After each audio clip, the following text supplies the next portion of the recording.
I heard you say, meet you in the long grass, something good at long last, and we're away. Hello Aquarius, here is a few of the important dates for 2016. Obviously, for the more meaty stuff, do come back and listen to my weekly and monthly very detailed videos, or go to horoscope.co.uk where you will have a full written summary of what's going on for 2016. And if you're watching on YouTube, if you look below, I've got all the dates there in case I get anything wrong as I'm skipping and through.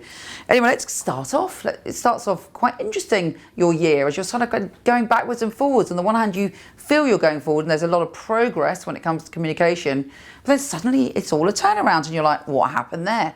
That's because Mercury enters your sign on the 1st of January. So you literally step foot into the new year going, yeah, I've got the gift of the gab and all things are going well. And there may be some brilliant conversations you have on that day or the next day. But on the 5th, Mercury goes retrograde and it starts off going retrograde in your sign. So from 1 to 5 of January, sign everything off, do what you got to do, but don't, there may be a bit of a hiccup for a couple of weeks after that as Mercury goes retrograde. Now the Sun enters your sign on the 20th, so again you're feeling quite perky, quite excited about life and good, and other people are perceiving your warmth and your loving manner. On February the 8th there's a new moon in your sign, and obviously it's a big deal. It's the Chinese New Year of the fire monkey in this case, and that, I think that will brush off on you a little bit. So you're feeling quite cheeky, quite playful. You're feeling that your genius self is on the surface when this new moon comes to town. Mercury goes direct on the 13th and re-enters your sign, and again you're back on track. Suddenly things are moving forward again.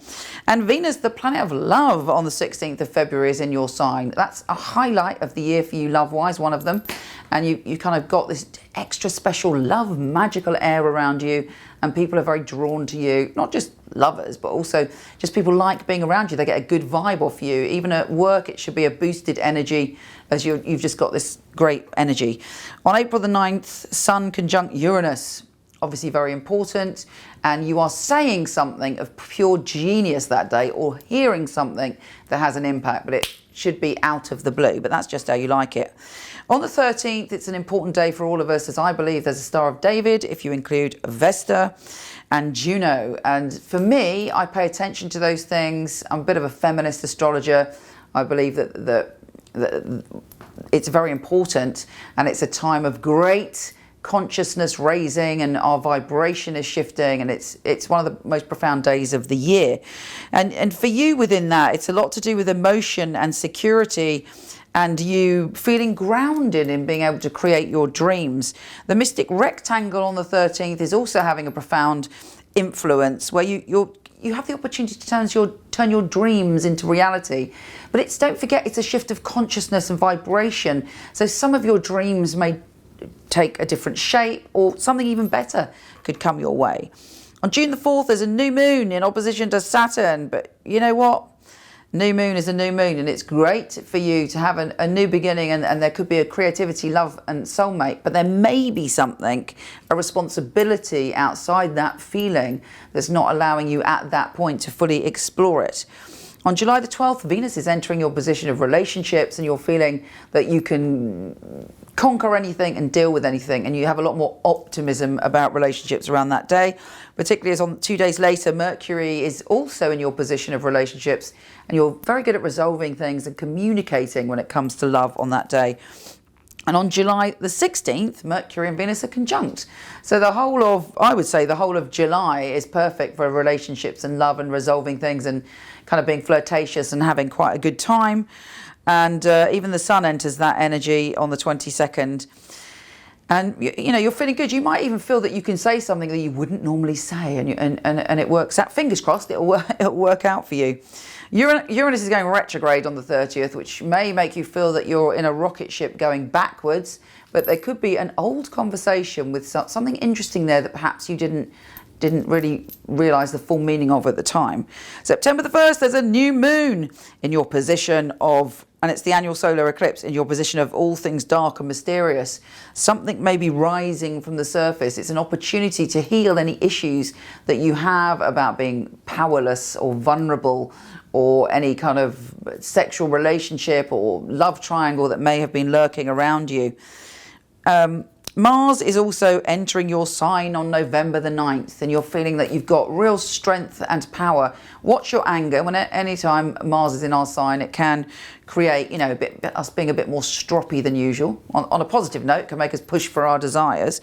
And on December the 1st, Mars is trine Jupiter. That is a day to get things done. A trip may be arranged, an adventure is in the offing. Venus enters your sign on the 8th.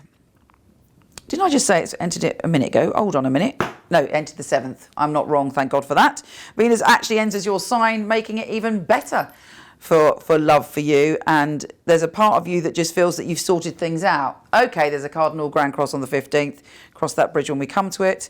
There's a double fire trine, which is making you very, very confident when it comes to saying what you need to say, particularly if groups of people are involved. There's a pentagram on the 18th of December, which is again another magical portal. And I think that this year there's going to be some plan for a big adventure in 2017, actually. Could happen in 2016, but there's a big adventure to come one way or the other. On Christmas Day next year, it's great because you have Venus trining Jupiter, and that should be a day when you're on a high. I hope that was useful. Do go and check out all the details in case I've missed anything. I send you so much love, and have a absolutely stunning 2016.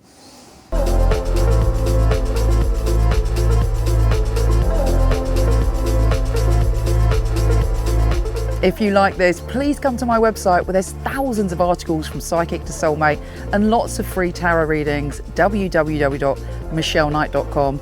And for all the written astrology of this month, week, or even day, go to horoscope.co.uk. Take care.